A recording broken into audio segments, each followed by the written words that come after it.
masa itu adalah masa datangnya Matteo Calderberry. Matteo ini adalah seorang komodor yang ditugaskan oleh Presiden Amerika untuk memaksa Jepang agar mau berdagang dengan negaranya. Tepatnya pada tanggal 31 Maret 1854, Matteo mewakili Amerika Serikat dalam menandatangani Perjanjian Kanagawa, yang mana perjanjian tersebut dimaksudkan agar Jepang membuka diri kepada dunia luar. Akan tetapi, karena tidak paham dengan bahasa Inggris, Kepala Kementerian Jepang lalu meminta salah satu penerjemahnya untuk mengartikan apa yang baru saja dikatakan oleh Matteo. Dia lalu mengartikan kalau pihak Amerika menganggap bahwa orang-orangnya sama seperti babi gunung yang suka berteriak. Mendengar hal itu, Kepala Kementerian Jepang tampak hanya bisa terheran-heran karena pihak asing itu telah berani kurang ajar. Penerjemah itu pun kemudian mencoba untuk berbicara langsung dengan Matteo. Namun Matteo dan semua prajuritnya tak bisa mengerti apa yang dia katakan. Salah satu prajurit Matteo malah menduga kalau bahasa yang digunakan oleh si penerjemah bukanlah bahasa Inggris, melainkan bahasa Belanda. Sebagai pemanis agar pihak Jepang merasa tertarik untuk berdagang dengannya, Matteo mempersembahkan beberapa barang dari Amerika untuk Jepang. Di antaranya adalah beberapa peralatan fotografi, amer, dan juga pistol kepada Kepala Kementerian Shogun. Dan rencananya untuk beberapa bulan ke depan, orang-orang Amerika akan berada di kota Edo guna menunggu persetujuan Perjanjian Kanagawa.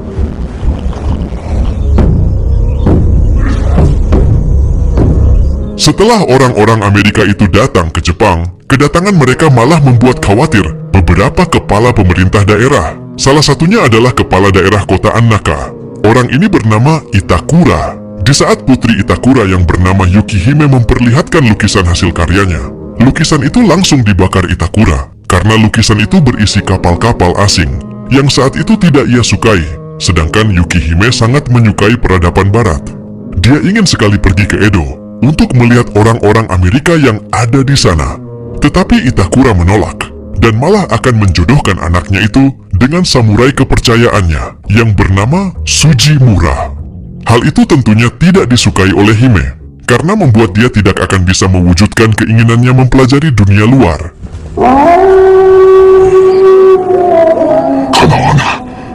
Di sisi lain, ada seorang pria tampan bernama Jinnai Karasawa. Jinnai merupakan mata-mata shogun yang menyamar menjadi samurai yang melayani Itakura di kota Annaka. Sejak kecil, Jinnai dilatih oleh ayahnya sendiri yang juga seorang intel handal. Secara turun-temurun, kecerdasan dan kekuatan fisik dimiliki oleh Jinnai, dan salah satunya juga berkat latihan kerasnya sejak kecil. Di saat ini, Jinnai menjalani kehidupan sebagai salah satu petugas keuangan. Bahkan dia juga sudah mempunyai keluarga kecil.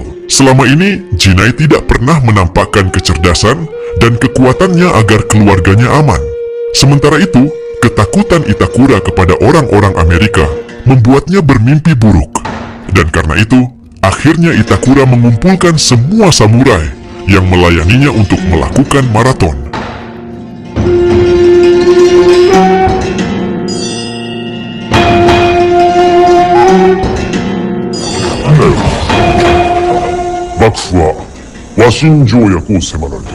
Hal ini dia lakukan untuk menguji kekuatan para samurai sebagai bentuk antisipasi jika tiba-tiba orang-orang asing itu akan datang menyerang Itakura. Itakura khawatir kalau samurai yang menjaganya saat ini adalah orang yang lemah, karena sudah sejak 200 tahun terakhir tidak ada perperangan. Sebelum berkumpul untuk melakukan maraton, Jinnai mengirimkan surat ke pemerintah pusat yang isinya bahwa kota Annaka akan melakukan pergerakan yang mencurigakan. Saat dia sudah ikut berkumpul bersama para samurai yang lain dan mendengarkan arahan dari Itakura, dia malah terkejut karena yang sebelumnya dia anggap pergerakan yang mencurigakan yang bisa mengancam pemerintah pusat ternyata cuma lari maraton biasa, yang mana mereka akan berlari sejauh 58 km. Itakura juga berjanji akan memberikan apa saja bagi pemenang lari maraton ini. Mengetahui bahwa itu hanyalah lari maraton biasa, Jinnai kemudian mendatangi kantor pos untuk menarik kembali surat yang akan dikirim ke pusat. Akan tetapi, semua sudah terlambat karena Pak Pos sudah dalam perjalanan untuk mengantarkannya. Jinnai pun lalu bergegas lari untuk mengejar Pak Pos Namun di pos penjagaan, dia dihadang oleh para penjaga, dan akhirnya dia pun hanya bisa pasrah.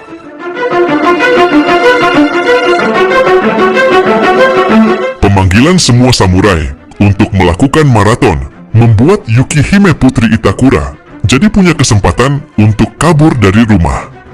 Dia memotong rambutnya menjadi pendek dan langsung mengendap-endap untuk kabur. Setelah kabur, Yukihime sampai di sebuah sungai.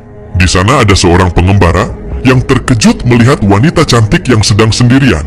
Akhirnya karena ada kesempatan, timbullah pikiran jahatnya untuk melecehkannya.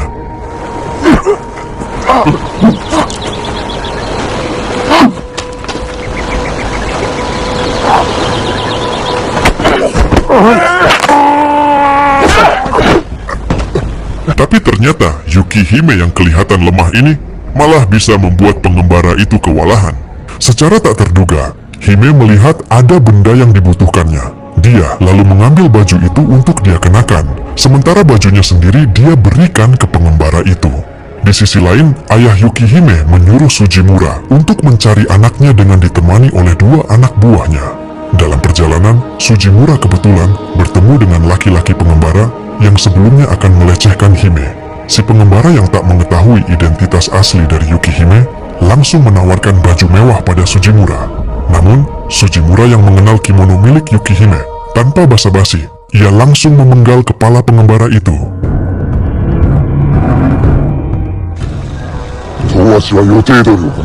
Sujimura menyampaikan temuannya kepada tuannya, yaitu Itakura. Itakura yang melihat baju milik anaknya langsung emosi dan tak percaya dengan apa yang terjadi. Namun begitu, maraton harus tetap dilaksanakan.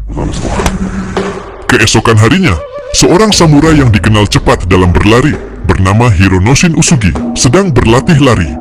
Tak sengaja, Hironoshin berpapasan dengan salah seorang saudagar kaya, yang kemudian ingin menyogoknya, agar mengalah kepada Sujimura, demi kebaikan bersama.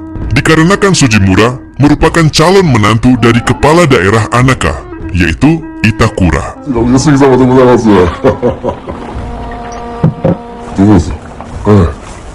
Di rumah, Hironoshin lalu meminta saran kepada istri dan anaknya, apakah mereka lebih memilih uang atau dia menjadi juara. Namun tak disangka, keluarganya yang hidup dalam kemiskinan malah memilih suaminya untuk menjadi juara maraton.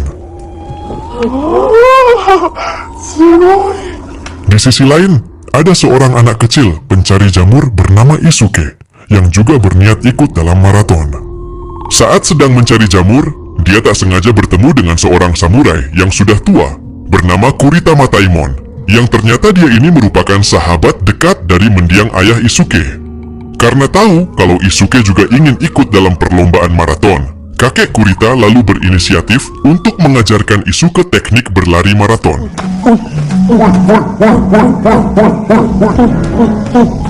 Kemudian, Isuke mengajak kakek Kurita untuk ikut pulang ke rumahnya, yang mana hanya tinggal dia dan ibunya saja di sana. Kakek Kurita yang melihat ibu dari Isuke membuat hormon testosteronnya langsung terpacu keluar. Beberapa saat kemudian, seorang wanita tak dikenal yang ternyata adalah Yukihime yang sedang menyamar menjadi pria datang dan tanpa basa-basi langsung meminta makan setelah sekian hari kabur tanpa makan sama sekali. Di sisi lain, surat yang dikirim oleh Jinai akhirnya telah sampai di kediaman Shogun. Setelah membaca surat itu, Shogun pun merasa curiga terhadap Itakura. Shogun takut bahwa Itakura akan berkhianat. Karena memang dalam era ini, banyak yang sudah menentang Shogun karena Shogun mempersilahkan orang-orang asing datang ke Jepang. Di mana sebelumnya, pemerintahan Shogun telah menutup Jepang dari dunia luar. Karena surat dari Jinai itu, Shogun pun akhirnya mengutus beberapa prajurit untuk menyerang kota Anaka yang dipimpin oleh seseorang bernama Hayabusa. Keesokan harinya, secara resmi perlombaan maraton pun dimulai, yang tepatnya pada tahun 1855. Namun sebelum itu, para samurai diminta berkumpul untuk melakukan registrasi ulang. Yukihime juga ikut melakukan registrasi dengan menggunakan nama palsu, agar bisa lolos dari pemeriksaan. Tak hanya itu, kakek Kurita dan Isuke juga ikut serta di sana. Sementara itu, Jinai masih mempersiapkan diri dengan berbagai macam senjata miliknya. Dia memprediksi kesalahannya adalah memberikan informasi yang mungkin akan membuat pemerintah pusat mengirim prajurit terbaiknya untuk menyerang kota Anaka. Sebelum Jinai berangkat, istrinya mengantar Jinai dan mendoakannya agar bisa pulang dengan selamat. Setelah semua registrasi selesai, akhirnya lari maraton yang diikuti oleh para samurai pun dimulai.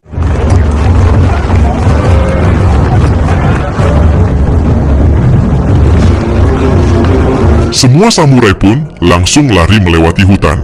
Saat sampai di area persawahan terbuka, salah satu ketua bagian keuangan yang bernama Ueki Yoshikuni berhenti karena merasakan sakit pinggang dan batu ginjalnya kambuh.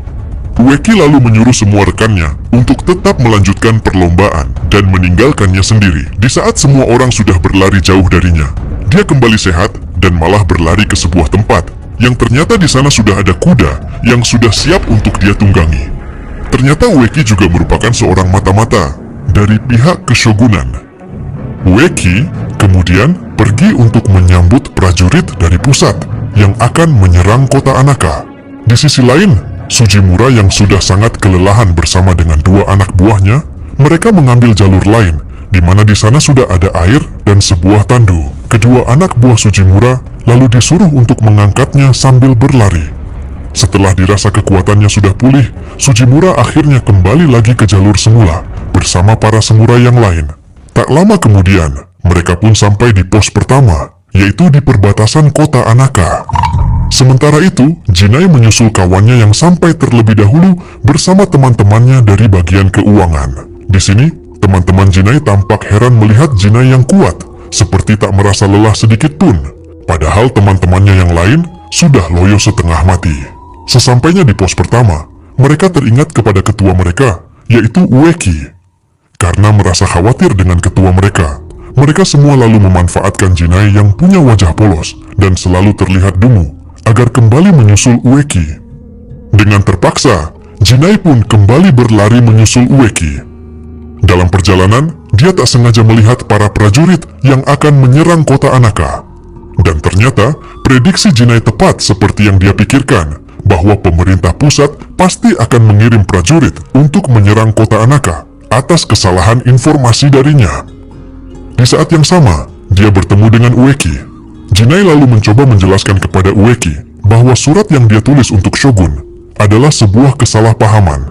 Namun karena sudah terlanjur, Ueki mengatakan kalau dengan keterpaksaan, penyerangan harus tetap dilakukan. Dan karena Jinai terus bersikeras untuk menahan serangan prajurit Shogun, Ueki akhirnya juga memutuskan untuk menghabisi Jinai. Yang pada akhirnya, pertarungan antar intel itu pun tak terelakkan.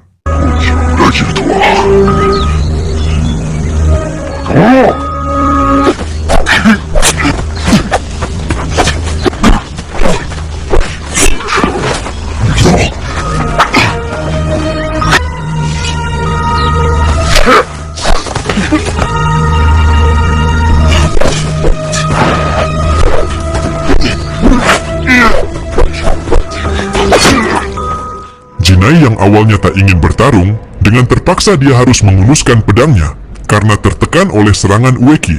Hingga akhirnya, Jinai yang sangat terlatih dari kecil mampu mengalahkan Ueki. Karena keadaan sudah tak bisa dirubah, Jinai pun tak bisa mundur lagi. Dan sekarang dia harus balik berpihak kepada Itakura dan kota Anaka. Di sisi lain, sebagian samurai telah sampai di pos pemberhentian yang kedua, di mana di sana juga sudah disediakan makanan dan minuman. Hironoshin si pelari cepat lebih memilih menyimpan beberapa makanan di kantongnya untuk dia berikan kepada istri dan anaknya di rumah. Sementara itu, Yukihime yang baru saja sampai di checkpoint pertama sedang diperiksa kelengkapan surat-suratnya.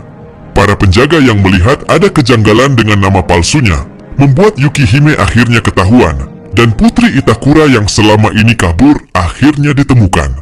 Yukihime-sama de gozaimasu. Hime-sama, wakariを拾って目が前におります。姫、お願い申し上げます。Para penjaga yang ada di sana pun memutuskan untuk menahan Hime agar tak kemana-mana. Tak lama kemudian, para prajurit Shogun akhirnya sampai di perbatasan atau pos pemeriksaan. Dan tanpa banyak kata pembuka, Hayabusa dan para anggotanya langsung menghabisi para penjaga.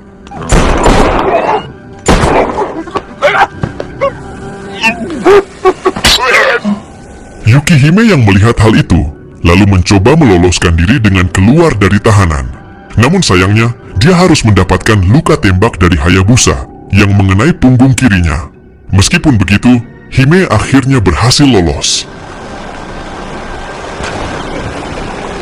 Saat berada di sungai, Yukihime ditemukan oleh Jinai yang langsung membuka ikatannya dan mengeluarkan peluru yang ada di punggungnya.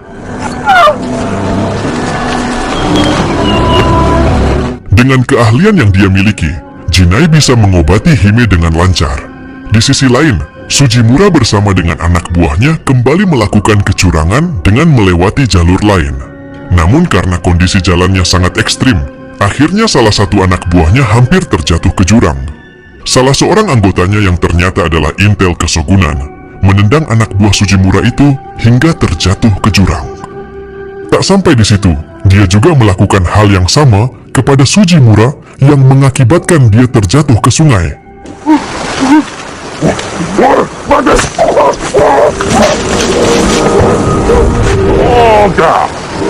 Aliran sungai itu membawa Sujimura bertemu dengan Jinai dan Yukihime. Jinai pun lalu memberitahukan kepada mereka jika saat ini pihak Shogun sedang dalam perjalanan ke kota Anaka untuk melakukan penyerangan terhadap Tuan Itakura. Mendengar hal itu, Sujimura kemudian segera memanggil semua samurai untuk kembali ke istana Anaka. Begitupun dengan Hime, dia berencana kembali ke istana karena khawatir kepada ayahnya yaitu Itakura. Di tengah perjalanan, Sujimura menemukan sang mata-mata yang membuatnya terjatuh ke sungai. Dan tanpa basa-basi, Sujimura langsung memenggal kepalanya. Para samurai yang melihat hal itu sangat terkejut. Sujimura kemudian menceritakan kondisi yang terjadi saat ini dan mengajak mereka semua untuk kembali ke istana secepatnya.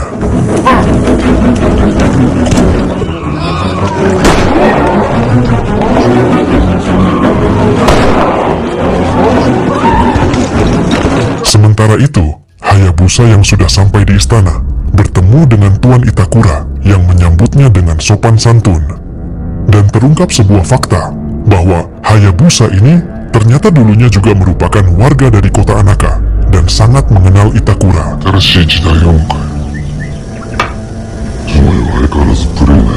Itulah mengapa Hayabusa ingin menaklukkan Anaka dengan menumbangkan para samurai kota Anaka saja. Hayabusa punya rencana untuk menunggu para samurai itu di dalam istana Anaka dan menjadikan Tuan Itakura sebagai sandranya agar dapat mengalahkan para samurai dengan mudah. Akan tetapi dari luar, para pelayan istana juga tak tinggal diam. Mereka semua bersiap mengangkat senjata untuk menghabisi Hayabusa. Sementara itu, para anak buah Hayabusa masih berada di belakang menunggu para samurai untuk mereka habisi. Dan saat para samurai sudah sampai di persawahan, kedua kubu itu pun akhirnya saling menyerang.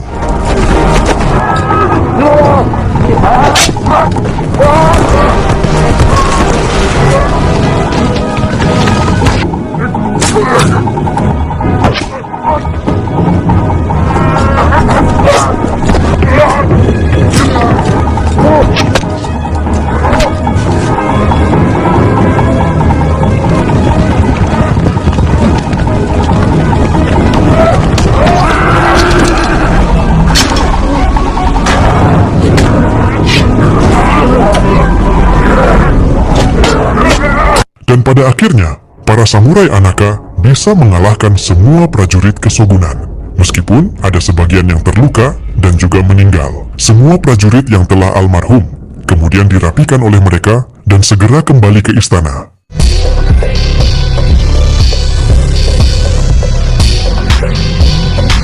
Di saat para samurai tiba, mereka disambut oleh orang-orang dan keluarga mereka. Akan tetapi di sana juga sudah ada Hayabusa yang sedang menahan Itakura. Melihat para samurai mulai berdatangan, Hayabusa pun bersiap menembaki mereka. Namun Jinai yang sangat jeli, dengan cepat melemparkan sebuah pisau kecil ke arahnya. Serangan Jinai juga dibarengi dengan lesatan panah oleh para pelayan istana. Bahkan setelah itu, masih ditambahi dengan hujaman tombak oleh para ibu-ibu pelayan istana. Sementara itu, Kojiro, salah satu pelayan terdekat Itakura, malah hendak menghabisi tuannya. Untungnya, dengan cepat, Jinai menghabisinya. Setelah kejadian itu, para keluarga samurai itu merasa bahagia menyambut keluarga mereka kembali dengan selamat. Hingga pada malam harinya, kakek Kurita dan Isuke akhirnya tiba juga di istana, meskipun dengan keadaan yang sudah sangat lemas. Namun kemudian, Jinai tiba-tiba mengaku jika dia adalah mata-mata shogun. Jinai yang merasa bersalah atas semua kejadian itu, berniat melakukan harakiri. Namun sebelum itu, dia meminta kepada semua orang agar tak menghakimi istri dan anaknya.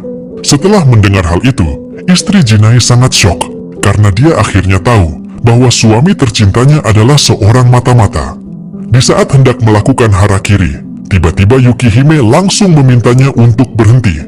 Hime memohon kepada ayahnya agar tak membiarkan Jinai melakukan hal tersebut karena dia pernah menyelamatkan nyawanya. Dengan kebijaksanaannya, Itakura membebaskan Jinai dan menyuruhnya untuk kembali ke Edo. Karena tak ingin menyia-nyiakan momen itu, Hime juga sekalian akan pergi ke Edo demi menggapai cita-citanya. Akhirnya, pemerintah Jepang dan Amerika resmi menandatangani surat perjanjian yang dikenal dengan Perjanjian Kanagawa, di mana Amerika dan Jepang akan bekerja sama dalam perdagangan luar negeri, dan secara resmi Jepang dibuka untuk dunia luar. Tak lupa juga, momen tersebut diabadikan dengan lukisan Yukihime, yang saat itu dia berada di sana. Dan semenjak itulah, maraton di kota Anaka itu dianggap sebagai asal mula maraton di Jepang, dan terus dilakukan hingga saat ini. Dan film pun